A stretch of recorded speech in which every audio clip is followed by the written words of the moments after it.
Сіздер ме 3-ші сыныптың оқушылары?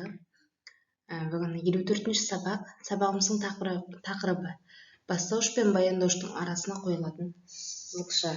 Оқулықтың 102-103 беттері.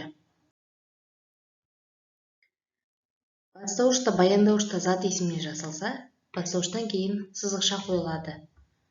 Әміре күйші, Алматы сәулетті қала. Екеуі де бастауыштың сұрақтарына, яғни кім, не сұрақтарына жауап беріп тұр.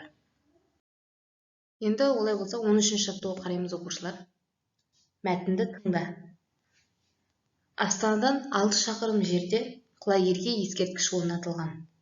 Ескерткіш Астана-Көкшетау тас жолының бойында тұр.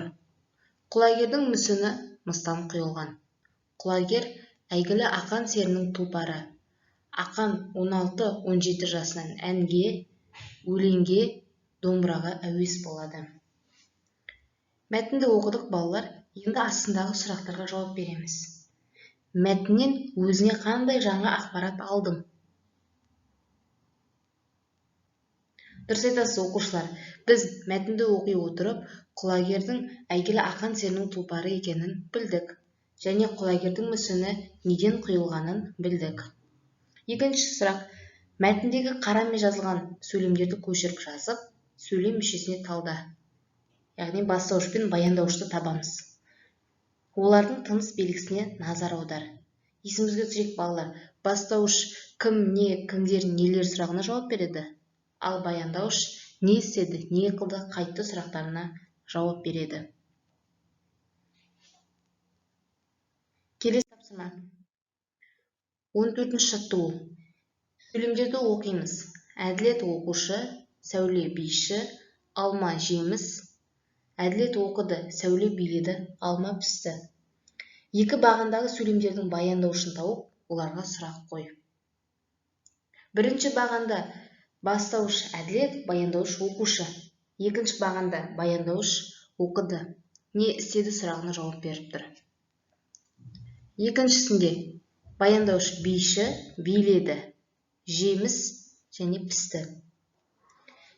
Екі бағандағы сөйлемдердің баяндаушын салыстыр. Екінші бағанда қимыл іс-әрекетті білдіріп тұр, яғни әділеттің оқығанын, Сәуленің билегенін және Алманың піскенін. Не іс-қимылды білдіріп тұр. Сондықтан да бұл баяндауыш болады. Ал бірінші бағанда бұл арасына сызықша қойылады. Өйткені екеуі де зат есімнен жасалып тұрған баяндауыш. Бұл біздің жаңа тақырыбымыз оқушылар. 15-ші жаттығуға қараймыз. Бізге оқулықта мақалдар берген, соның қатесін түзеп, көшіп жазамыз. Бұл жердегі қателік балалар: отан, қуат, отбасы, шуақ, мектеп, кеме, білім, теңіз және ең соңғы ас атасы, нан. Осы мақалдарда бізге кеткен қателік сызықшалардың болмауы. Өйткені мұнда бастауышта, баяндаушта зат есіммен жасалып тұр. Міне сондықтан да арасына міндетті түрде сызықша қойылады. Бұл мақалдарды көшіп жазамыз.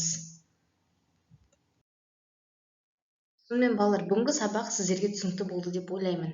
Қайтадан есімізге түсірейік. Сөйлем мүшелері бастауыш және баяндауыш болып екіге бөлінеді. Бастауыш заттың атын білдіреді, яғни кім, не сұрақтарына жауап береді.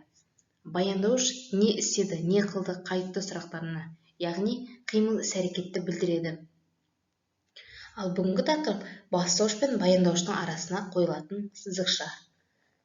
Егер бастауышта, баяндаушта зат есіммен жасалса, бұдан кейін міндетті түрде сызықша қойылады. Сіздерге жаңа ақпарат түсінікті болды деп ойлаймын балалар. Каналға жазыламыз. Сабақты достарымызға жіберуді ұмытпаймыз.